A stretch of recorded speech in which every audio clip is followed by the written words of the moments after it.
ચાણસ્માના ધીણોજ પાસે ભારે વાહન ચાલકો કલેક્ટરના જાહેરનામાનો કરી રહ્યા છે સરેઆમ ભંગ.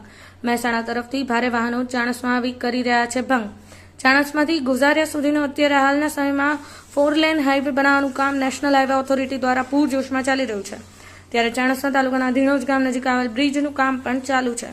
ત્યારે અગાઉનો જૂનો બ્રિજ પર રેતી ઘસવાના કારણથી પોલાણ થવાની શક્યતા રહેલી હોવાથી કોઈ આકસ્મિક ઘટના ન બને તે હેતુથી પાટણ જિલ્લા કલેક્ટર દ્વારા આ બ્રિજ પરથી 20 દિવસ સુધી પસાર નહીં થવા પરનું જાહેરનામું પ્રસિદ્ધ કર્યું હતું. ત્યાં જે તે લાગતા સ્ટેન્ડ પરના પોલીસ મથકે જાણ કરીને જાહેરનામાનો અમલ કરવામાં આવે તેવી સૂચના પણ આપી દેવાઈ હતી. ત્યારે ચાણસ્માથી મહેસાણા તરફ જતા વાહનો પર ચાણસ્મા ટ્રાફિક પોલીસે રોક લગાવી છે. પરંતુ મહેસાણા તરફથી ચાણસ્મા તરફ કલેક્ટરના જાહેરનામાનો સરેઆમ ભંગ કરી વાહન ચાલકો ચાણસ્મા તરફ આવી રહ્યા હોવાના વિડીયો સામે આવ્યા છે. ત્યારે મહેસાણા તાલુકા પોલીસ દ્વારા સત્વરે આવા ભારે વાહનોને રોકી જાહેરનામાનો અમલ કરવામાં આવે તેવી માંગ ઉઠી છે. જો જોખમી બ્રિજ પરથી ભારે વાહનો પસાર થતી વખતે જો કોઈ મોટી જાનહાનિ થશે તો જવાબદાર કોણ તેવા પ્રશ્ન પણ ઊભા થઈ રહ્યા છે. ચાણસ્માથી ગોઝારિયા સુધીનો 4 લેન હાઈવે બની રહ્યો છે ત્યારે ચાણસ્મા તાલુકાના ધીણોજ ગામ નજીક આવેલ જૂનો બ્રિજ પર રેતી ઘસવાના કારણથી પોલાણ થતું હોવાથી મોટા અકસ્માત થવાની સંભાવનાને લીધે પાટણ જિલ્લા કલેક્ટર દ્વારા ગત સમયમાં એક જાહેરનામું બહાર પાડ્યું હતું.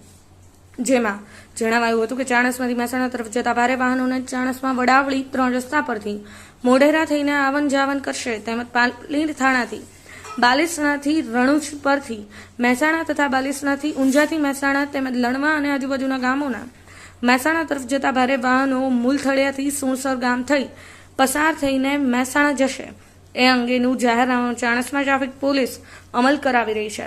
પરંતુ જે મહેસાણાથી ચાણસ્મા આવતા ભારે વાહનો માટે મહેસાણાના ડીમાર્ટ સર્કલ પર થઈ નુગર સર્કલથી મોઢેરા પરથી ચાણસ્મા આવન જાવન કરશે. પરંતુ મહેસાણાથી સીધા જ ભારે વાહનો ધીણોજ આવી રહ્યા હોય ત્યારે કલેક્ટરના જાહેરનામાનો સરેઆમ ભંગ કરી રહ્યા હોવાથી મોટા અકસ્માત થવાની સંભાવના રહેલી હોવાથી આવા વાહન ચાલકો સામે કાયદેસરની કાર્યવાહી કરી કલેક્ટરના જાહેરનામાનો અમલ થાય તેવા પગલાં ભરવા માટે માંગ ઉઠવા પામી છે.